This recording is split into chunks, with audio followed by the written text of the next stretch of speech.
Bueno, bienvenidas a todas las audiencias que se conectan con entrevistas del espectador. Hoy estamos con Lilia Solano, directora de la Unidad de Víctimas, que cumple ya casi 3 meses en este cargo. Señora Lilia, muchas gracias por acompañarnos. Muchas gracias por la invitación. Es un placer estar aquí con el espectador. Usted se ha vuelto muy protagonista en las últimas semanas por varias cosas. Aquí en esta entrevista vamos a hablar del balance que usted tiene de esta entidad, pero me gustaría empezar por lo que ha pasado en las últimas semanas que causó como cierta... No dejó a nadie indiferente, lo voy a poner así, con la llegada de Mancuso a ciertos lugares, en ciertos eventos donde pasaron ciertas cosas con el presidente, y la unidad insistió mucho en que estuviera presente en uno de los eventos que pasó en Córdoba, donde pues obviamente todo el actuar paramilitar estuvo muy presente y mucha gente interpretó como, ok, el victimario da la cara, y otros como, qué difícil que las víctimas se han tenido que ver otra vez a Mancuso. ¿Por qué insistir tanto en que estuviera ahí? ¿Cuál era como el objetivo? Sí, bueno, primero tengo que contarte que el acto de Córdoba era organizado por la Agencia Nacional de Tierras. Sí, exacto. Nosotros en la Unidad para las Víctimas tenemos algo que se llama el Fondo de Reparación a Víctimas, que es el fondo que repara a las víctimas del paramilitarismo. Entonces ahí recibimos los bienes de los paramilitares. Cuando los recibimos, en este gobierno, digamos, en el marco de la reforma agraria, se le venden a la ANT y ANT lo monetiza y se le va entregando a las víctimas que corresponden, digamos, a determinados victimarios. Entonces, primero fui invitada a Córdoba a acompañar el evento de la Agencia Nacional de Tierras y en ese marco de ese evento, como Mancuso se le otorgó el nombre de gestor de paz, eso conlleva una responsabilidad, entre otras, de reconocimiento de responsabilidades frente, digamos, a los hechos que se adelanten digamos, de las víctimas, y en este caso, Agencia Nacional de Tierras, que estaba entregando predios que habían sido monetizados por la unidad y entregados para campesinos y campesinas víctimas. Lo segundo tiene que ver con el primer encuentro nacional de sujetos de reparación colectiva. Que fue unos días después. No, fue al otro día. Sí, pero 2 días seguidos. Sí, ¿no? entonces al otro día sí fue invitado por nosotros. Tuvimos 2 días enteros de encuentro de sujetos de reparación colectiva, y Mancuso fue solo por unos minutos a una tarea de reconocimiento de responsabilidad. Eso fue la tarea a la que fue invitado. Nosotros desde la unidad habíamos invitado a un líder en Vera para que en ese reconocimiento de responsabilidad le hiciera la pregunta a Mancuso si él había sido responsable del asesinato de Quimi Pernía. En efecto, él pidió perdón, como son en estos actos, y el líder en Vera le pregunta, él le responde sí. Sí, Carlos Castaño les pasaban listas. ¿Quiénes escribían estas listas? ¿Quiénes hacían el listado a quién matar? Políticos, terratenientes, empresarios. Entonces él dijo sí, y me dieron la orden de asesinarlo porque se oponía a la construcción de Urrá, la represa de Urrá. Entonces, más allá de todo ese escándalo que hubo de por qué se invitó, bueno, ellos fueron extraditados, los ex jefes de las autodefensas, pero de los que sean declarados gestores, tienen la obligación de rendir, y eso fue al momento que lo invitamos, reconocimiento de responsabilidad. Las víctimas lo necesitan, ellos ya lo hicieron, están en miles y miles de folios y en audiencias que se hicieron desde Estados Unidos, pero no habían dado la cara a las víctimas. La verdad es fundamental para dar un paso adelante en la reconciliación y en seguir adelante con tu proyecto de vida. Sí. Entonces, la justicia, la verdad, la reparación integral y las garantías de no repetición. En eso estamos comprometidos. Perdón que le insista con la pregunta, pero entiendo que, y además nosotros pues seguimos obviamente este evento de sujetos de reparación, donde pasaron cosas súper importantes, el pacto que firmaron con los pueblos en Vera. La reparación para ellos, pero mucha gente decía que se había perdido el foco por esos minutos de Mancuso, porque sí, en realidad estuvo muy poco, dijo lo que Sí. tenía que decir, repitió muchas cosas de las que ya había dicho y se había perdido el foco. ¿Cree Bueno, sí. que se pudo haber leído así? Bueno, yo voy a aprovechar para desahogarme aquí de una frustración y fue que realmente los medios de comunicación, a pesar de que los invitamos a todo el evento, solo fueron a los minutos que habló Mancuso. Solamente ese tiempo. Entonces, mucha de la mirada a la opinión pública la da lo que sale a los medios masivos. El detalle de que se entregaron cartas de reparación a 44 sujetos de reparación colectiva, el detalle de que hubo reunión por macrorregiones para dar un gran paso en la reparación colectiva que ha estado por años y años estancada. El hecho de que en su mayoría estas víctimas son ahora líderes y lideresas de todo el país, de los movimientos sociales. Todo eso quedó ahogado en la proyección que hicieron los medios masivos y caímos en, digamos, en esa versión, una versión que no es cierta. Dijeron, no, que lo invitaron a lavarle la cara. Jamás, jamás. Menos yo, que hace 19 años estaba en el Congreso de la República cuando fueron invitados estos líderes paramilitares al Congreso y ahí yo estuve de parte de las víctimas diciendo que no podía dársele a ellos justicia, perdón y olvido, y que tampoco se le podía legalizar bienes y que tampoco se le podía dar puestos en el Congreso, y ahí estaba Mancuso y yo me referí directamente a él, que está en un video que desde hace 19 años corre siempre en los actos de memoria. Bueno, ahora que habla de bienes, una de las noticias que surgió alrededor de eso fue una pérdida de bienes que este señor Mancuso decía que le había entregado a la unidad de víctimas, obviamente en otro momento, y que se habían perdido. Entiendo que están tratando de recuperarlo y que de hecho tiene una cita con la fiscal para eso. Sí, tenemos una cita con la señora fiscal el 22 de octubre porque nosotros no tenemos ni función judicial ni policial. Recibimos esos bienes de la Fiscalía y en el Fondo de Reparación a Víctimas, según no solo dijo Mancuso, sino hemos investigado, faltan muchos de los bienes que deberían estar para reparar a las víctimas. Entonces, en ese sentido, estamos haciendo una tarea tenaz de ubicar en la medida de lo posible cuáles bienes no están. Y específicamente Mancuso dijo, faltan, él dio una cifra, dijo faltan 400. Sí, 380. Sí. Bueno, sí. Entonces nosotros estamos haciendo ahora la labor investigativa de mirar, él entregó un listado y nosotros mirando con... ¿Se los entregó usted a la unidad? Sí, el compromiso que hemos, y un compromiso firmado es que su tarea y nuestra relación es que él va a ayudar a encontrar no solo los de él, sino otros bienes para reparar a las víctimas. Y eso sí es parte de nuestra labor. Y yo creo que vamos a encontrar muchas cosas. ¿Qué otro problema tenemos? Es que muchos bienes quedaron en manos de testaferros o en manos de, digamos, otras personas que todavía los tienen. Entonces, algunos... van a tener que hacer por extinción de dominio. Exacto. En la tarea que vamos a pedir a la fiscal se requiere extinción de dominio. Inclusive hay minas de oro. Iba a preguntarle qué había, si minas. Minas, otras cosas que entregaron y se perdieron. Esto hay toda suerte de historias, pero lo más grave es que yo di el ejemplo también y se volvió un poco una noticia. No tuve la intención que fuera viral, sino que es verdad.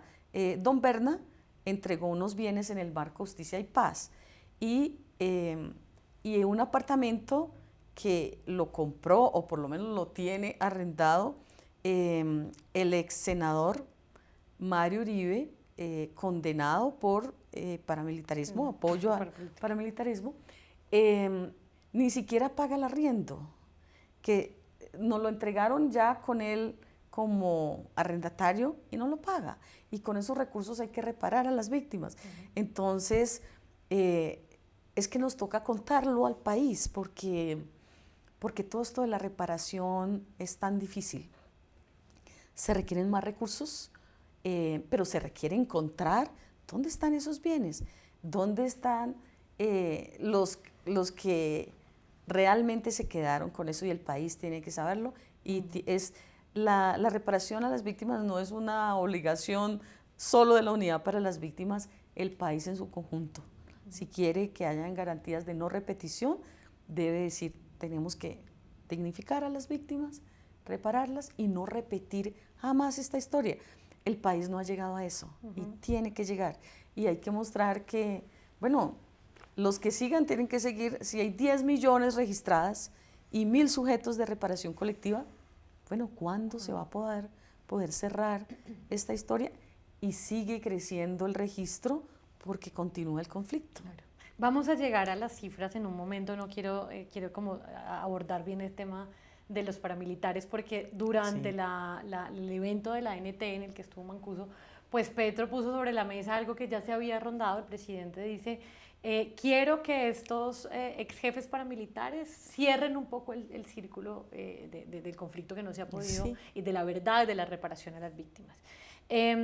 Y usted me decía ahorita que estuvo durante el tema del Congreso y decía como, no, perdón, me olvido. Sí, no. ¿Qué opina de este Hace cierre? 20 O sea, ¿se años. necesita este cierre ahora a puertas de que Justicia y Paz también esté por cerrar el próximo año?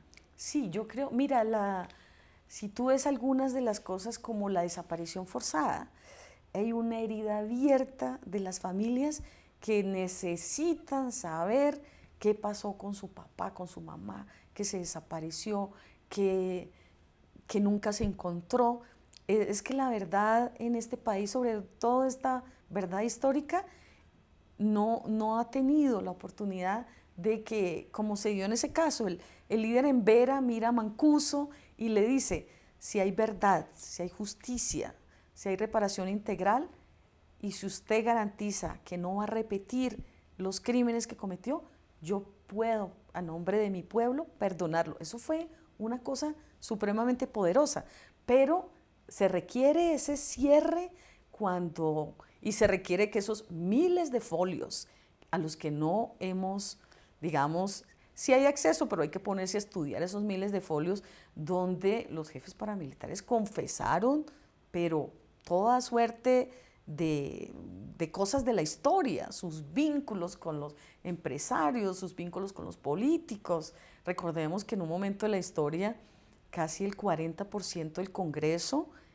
tenía vínculos con el paramilitarismo. Todo eso necesita un momento por lo menos de esa etapa de la historia, de tener un cierre. Y la unidad de víctimas ha hecho cosas, entiendo, para apoyar esa idea del presidente Petro. Bueno, primero que todo, pues somos de este gobierno comprometidos es que la verdad, la justicia, la reparación integral, eso han sido frases que los que han gobernado no lo han vuelto su proyecto de gobierno. Y este gobierno que dijo, bueno, cambio por la vida, pues eso es la vida. Mirar para atrás, no para quedarnos en el dolor, sino para reinterpretar la historia y proyectar el futuro, y en eso estamos. Por eso decir, más allá de la indemnización, hablar de la dignificación es también un poco un cierre de la historia solamente del dolor y decir, bueno, ¿cómo miramos para adelante con esperanza? ¿Cómo construimos sueños, proyectos? ¿Cómo pensamos este país y las nuevas generaciones? Entonces sí, estamos comprometidos. Y la carta que me decía antes de esta entrevista, la carta que enviaron al embajador. Al embajador. La carta fue un acto, digamos, un hecho político, pero también un reconocimiento de que si fueron extraditados a Estados Unidos y fueron procesados y condenados por los crímenes asociados al narcotráfico, y ellos allá entregaron, digamos, bienes y dinero, bueno, lo que diríamos nosotros, la negociación que hubo, en esa negociación tenían que entregar dinero, pues eso le corresponde a las víctimas en Colombia. Entonces hicimos esta carta haciendo la solicitud al embajador para ver si era posible, El embajador de Estados Unidos, ¿no? el embajador de Estados Unidos en Colombia, que estudiaran la posibilidad de que esos recursos volvieran a Colombia para reparar las víctimas. Estamos esperando una respuesta, pero por lo menos recibieron muy bien la carta. Estamos haciendo otra tarea en la cual nos está acompañando el Consejo Mundial de Iglesias, que tiene sede en Ginebra, y es que digamos, estos sectores humanistas en Estados Unidos están iniciando una campaña de que realmente se debe devolver el dinero y reparar a las víctimas en Colombia. Entonces, lo que nos habla de un mundo que no estamos aquí solos luchando a ver de dónde vamos a conseguir 343 billones para reparar las víctimas. Eso es lo que se necesita para todas las víctimas, las 10 millones de víctimas hoy, digamos, hoy. Sí, hoy. Y nosotros, obviamente, y eso que este gobierno duplicó el presupuesto, pero el presupuesto es muy, muy pequeño comparado con eso, 4 billones, pero lo que sí hay es una comunidad de naciones que se puede interesar en que esto sea un modelo. Si un conflicto se cierra, si se repara las víctimas y el país avanza, la ONU lanzó esto hace tiempos de soluciones duraderas. Nosotros les llamamos transformaciones estructurales, y realmente estos líderes y lideresas pueden encontrar un camino, se transforma este país. Okay. Bueno, usted puso sobre la mesa el tema del dinero. El presidente Petro ha dicho varias veces, no hay plata para cumplir el acuerdo de paz, menos para las víctimas. Y cuando usted presentó el presupuesto ante el Congreso, pidió esa cifra, 4,3, sí, sabiendo que es muy poquito para lo que se necesita. Y ahora con el tema del presupuesto y pues que no pudo avanzar en el Congreso y todas las dificultades que tiene el presidente para esto, ¿eso en qué quedó, digamos, en la mano que tenemos? Sí, en la mano tenemos una deuda, pero gigante, pero pues las víctimas han dicho que luchemos, y yo he tenido una reunión con la cooperación internacional, pero nunca se va a alcanzar esta cifra. Hay el anuncio que nos van a rebajar para el próximo año. Porque, o sea, esos 4,3 puede ser menos. Menos.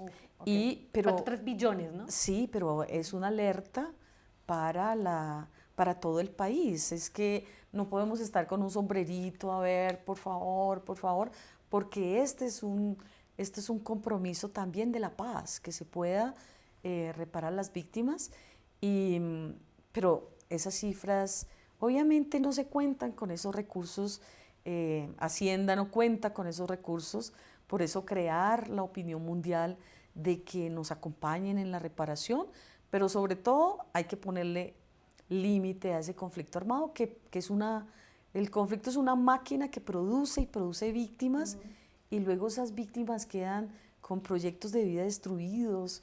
Los colectivos que son sindicatos, movimientos sociales, organizaciones, fueron arrasadas en el conflicto y requieren estos acuerdos para repararlos. Y se requieren esos recursos. Yo he dicho una vez, bueno, tantas veces en este país los gobiernos pidieron inclusive préstamos, algunos fueron a parar inclusive a la corrupción. ¿Por qué no un día este país que busque los recursos y repare a todas las víctimas? La meta, digamos, ahora que usted es la directora de la unidad de víctimas, ¿su meta personal cuál es, digamos, de aquí a 2 años? Bueno, la meta, digamos, más que personal, es el compromiso del Plan Nacional de Desarrollo. Pero digo como directora. Pero como directora tengo esta camiseta, hoy camisa, puesta completamente. Hay una diferencia con la historia, que antes el gobierno anterior puso la cifra de 300.000, la reparación de 300.000. Este gobierno duplicó a 600.000. Pero al ver, digamos, el tamaño del atraso, hay un atraso terrible en la reparación, entonces el presidente propuso, bueno, que haya dignificación de 2 millones de víctimas. Quiere decir que las entidades puedan concurrir en esa dignificación, Ministerio de Vivienda, de Educación, de Salud, Prosperidad Social, todas, y en eso estamos. No es fácil, pero en eso estamos, que se crucen listados donde se den ciertos apoyos, ciertos subsidios, beneficios, y que en esos listados se beneficien víctimas. Estamos haciendo con los retornos, tenemos también, además de reparación, tenemos retornos. Tuvimos el Parque Nacional tuvo el retorno en Vera, claro. Pero eso requiere entonces que vivienda, que vías, que hospital, que proyectos de educación. A eso tiene que concurrir todas las entidades. Hoy yo lo llamo no solo articulación de entidades, sino la solidaridad de las entidades en alcanzar la meta de que el legado sea la dignificación de las víctimas. ¿Y la cifra a la que aspiran a llegar es esas 600.000? Y 2 millones dignificadas. Okay. ¿Hace la diferenciación entre dignificación y reparación? Reparación, entiendo, sí. Reparación económica y dignificación de otras cosas. Exacto, como la reparación es la indemnización, ¿no? La reparación colectiva son medidas que se pactan con los sujetos colectivos. Claro. Y la dignificación tiene que ver con que las entidades puedan priorizar los listados de víctimas y mirar en qué lugares para educación, para vivienda, para los recursos de proyectos productivos, que ahí también se prioricen las víctimas. Y estamos en esa contabilidad ahora. En esa meta de 2 millones, ¿cómo vamos? ¿En qué vamos?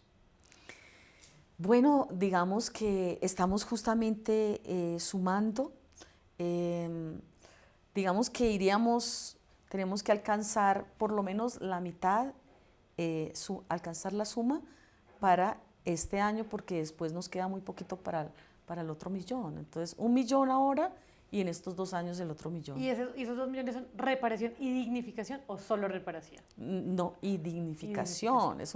Entonces, las víctimas, antes de estar en la unidad, oía puras cosas terribles, que eso ahí no se atendía a las víctimas, que eso se les revictimizaba. Y cuando he llegado, he pensado, bueno, sería en el pasado, porque en este gobierno se atiende a las víctimas, se les registra, se caracteriza, y hay un afán, realmente un afán por reparar. Todas las semanas, por todo el país, se entregan las cartas de la indemnización. Cogimos los 1.000 sujetos y dijimos, vámonos a un encuentro en Corferias. No podemos perder el tiempo, porque el plan no es quemar tiempo a ver que se acabe este gobierno, sino tratar de reparar la mayor cantidad de víctimas y esperar que sea el gobierno que siga, ponga en el centro la dignificación de las víctimas como lo estamos haciendo. Otra de las cosas que quedaron como justo en la salida de la señora Tobón y su llegada fue el tema del Fondo de Reparación a las Víctimas. Había habido como una auditoría, entiendo que la Secretaría de Transparencia, y decía que había pérdidas por 4.200 millones. ¿Eso en qué va? Sí, bueno, hay que decir que la anterior directora, Patricia Tobón, ella misma fue la que solicitó, cuando llegó este gobierno, una auditoría. Ella solicitó, la auditoría se hizo, se entregó, hay unas recomendaciones, ahora se está haciendo otra auditoría. Mejor dicho, lo que tenemos que garantizarle al país y, digamos, y a la comunidad de naciones, nosotros no vamos a permitir cero corrupción, y eso se hizo desde antes de mi llegada. No podemos, lógicamente, o se debe llamar a cuentas otros gobiernos. En puedo garantizar que estamos comprometidos con cumplir las recomendaciones de las auditorías y entregar cuentas de cada peso, para que nadie pierda la esperanza que lo que es de reparar a las víctimas es para reparar a las víctimas. Okay. No puedo despedirla sin preguntarle a grosso modo qué fue lo que ocurrió con el tema de la JEP, porque hubo como un vaivén de noticias en la que la JEP decía que había pedido una plata, que se iba para una subcuenta, que la subcuenta la tenía la unidad de víctimas y que la plata no aparecía, ¿sí? Y luego ustedes, pues, digamos, aclararon. Aclaré. Entonces, ¿qué fue lo que pasó un poco para cerrar? Sí, para cerrar, bueno, creo que pudo ser un malentendido, porque la JEP citó una rueda de prensa para decir que una plata de una subcuenta que iba para ellos, se la habían dado a la unidad para las víctimas. ¿Cuál es la verdad? Que hay un comité directivo.